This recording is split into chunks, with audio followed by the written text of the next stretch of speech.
Here's the thing to remember about timeline shifting. You're changing the timeline you're on, but you're more importantly changing the trajectory of where you are headed. Bookmark this in case you need to come back to it. Whatever method you use to shift a timeline will work, whether you do a meditation, whether you work on your persistent focus.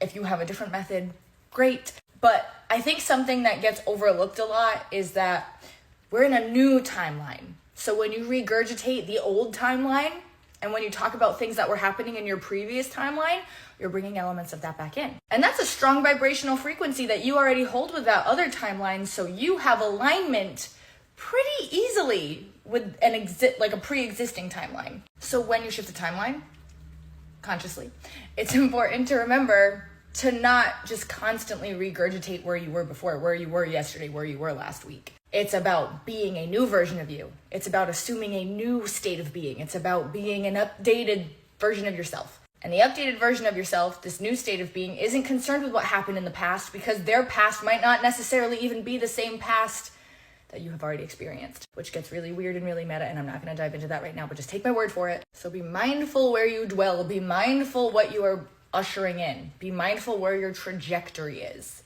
A conscious timeline shift is going to tell you now where you're aiming, and now you have to work on your consistent beliefs and focus and the things you talk about to keep that trajectory where you want it to go.